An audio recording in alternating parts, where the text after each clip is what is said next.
अब हम देखते हैं कि डेमो देखते हैं कि हमने डाटाबेस इमेजेस को यूज़ कैसे करना है, कैसे हमने डाटाबेस कंटेनर यूज़ करना है, क्रिएट करना है। तो हम सबसे पहले कमांड ये चलाएंगे, फिर हम ये वाला रन करेंगे, डॉकर कंटेनर रन -d वाली ये वाली कमांड चलाएंगे। तो हम सबसे पहले डॉकर इमेज ls से हमें पता लग जाएगा और इसकी आउटपुट कहाँ पे भेज सकते हैं, ग्रेप मारिया डीबी। तो ये भी एक मेथड है जब आपके पास बहुत सारी इमेजेस हों तो उसको सर्च करने का। तो अब हम सेकंड टर्मिनल पे जाके क्या कर रहे हैं, कमांड चला रहे हैं, Docker container run -d daemon mode के अंदर। कंटेनर का नाम हम db रख रहे हैं, environment variable MySQL root password equal to 1 2 3 4 5 6 7 8। फिर चेक कर लेते हैं हमारे कमांड में कुछ इशू तो नहीं है। -db हो गया, MySQL underscore root underscore password 1 2 3 4 5 6। उसके बाद हमने क्या करना है, इमेज का नाम जिसको हम यूज़ करना चाहते हैं उसको स्पेसिफाई कर देना है। तो ये सारा कुछ ठीक है। तो हमने हमारे पास जो इमेज है वो मारिया DB 10 पॉइंट। अगर आपने थोड़ा सा गलत लिख दिया और वो इमेज नहीं अवेलेबल यहाँ पे लोकली नहीं है तो वो डॉकर हब पे चला जाएगा और इमेज को पुल कर लेगा। तो जैसे ही हम ये करते हैं तो उसने एक कंटेनर बना दिया। उसको कैसे चेक कर सकते हैं, Docker container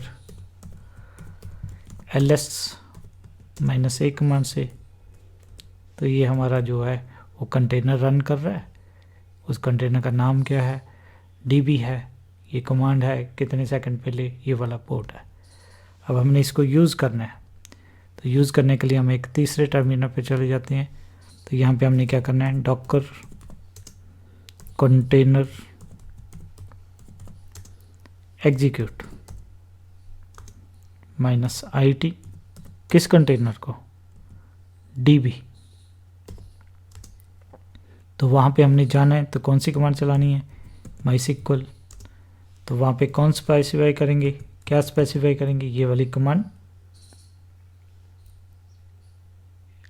MySQL db MySQL user root password, ये वाली हमने स्पेसिफाई कर देनी है।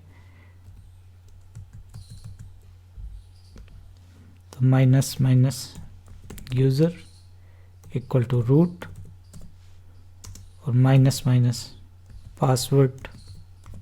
हालांकि ये रिकमेंडेड नहीं है कि पासवर्ड ऐसे देना 1 2 3 जो भी हमने पासवर्ड दी। तो ये क्या करेगा, हमें कंटेनर के अंदर ले जाएगा। तो ये असेस कर लिया कंटेनर। तो हम क्या कर सकते हैं, शो डाटा बेसिस, तो ऐसे भी स्पेसिफाई कर सकते हैं। उसके बाद हम क्या कर सकते हैं, एग्जिट। कई बार अगर आप ऐसे नहीं देना चाहते तो हम ये देख लेते हैं व्हाट विल हैपन, कि क्या होगा। तब आप ऐसे पासवर्ड इंटर कर दीजिए, तब भी वो उसको शो कर देगा, शो डाटा बेसिस।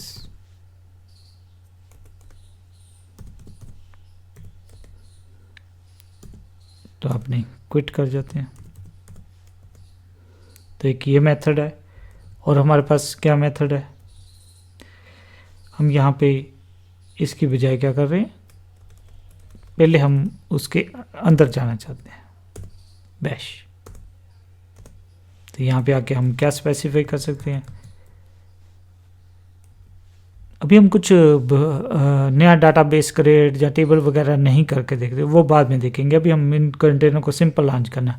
अगर वैसे आपको MySQL आती है या MariaDB पे काम करना आता है तो यहाँ पे भी वैसे टेबल्स में, क्योंकि हमारा मेन काम है कि हमने देखना कि कंटेनर्स कैसे क्रिएट करने हैं, उसके अंदर यूज़ कैसे करना है। अगर हमने जब ज़रूरत पड़ेगी तो हम बीच में देखेंगे कि इसके अंदर टेबल्स कैसे क्रिएट करने हैं। फिर देखेंगे कि क्रिएट करने के बाद अगर हम दोबारा से कंटेनर को स्टार्ट करते हैं जब वो डाटा है या नहीं, वो बाद में देखें। तो अब हम यहाँ पे ये देखना चाहते हैं कि ये वाली कमांड से फिर एग्जीक्यूट करके देखते हैं। तो अब हमने उसके अंदर आ गए। तो अब हमने क्या करना है, MySQL -- यूज़र, हमारे पास वो रूट है, जो -- पासवर्ड है वो हमारे पास 1 2 3 4 5 6 7 8। तो यहाँ पे भी हम शो डाटाबेसेस से, तो हमारे पास अलग अलग तरीके हैं। तो यहाँ पे हम क्विट कर जाते हैं फिर। तो यहाँ से भी हमने एग्जिट कर, और एक हमारे पास और कमांड है डॉकर कंटेनर लॉग्स। कौन से कंटेनर का नाम था हमारा, डीबी। ये आपको काफ़ी ज़्यादा इंफॉर्मेशन देगा, हम लेस से स्टार्ट कर लेते। तो ये इंफॉर्मेशन आपको बता रहा है। तो आप पेज अप पेज डाउन से भी जा रहे हैं, बहुत सारी इंफॉर्मेशन दे रहा है कि कैसे उसने स्टार्ट किया, क्या है। जनरली हमें इसकी अभी ज़रूरत नहीं है।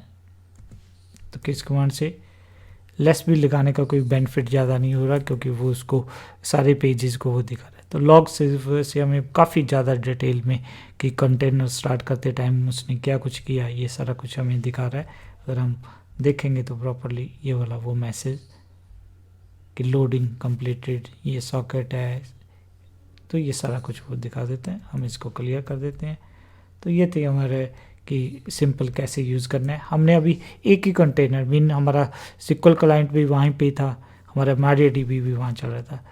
अब अगले केस में हम क्या देखेंगे, दोनों को अलग अलग मीन, जो डेमन का कंटेनर अलग होगा, हमारा जो MySQL हम एक के लिए दूसरा कंटेनर बनाएंगे, तो वहाँ से उसको एक्सेस करने की कोशिश करेंगे। तो ये था हमारा कि कैसे हमने सिंपल वर्किंग करनी है MariaDB इमेज के साथ।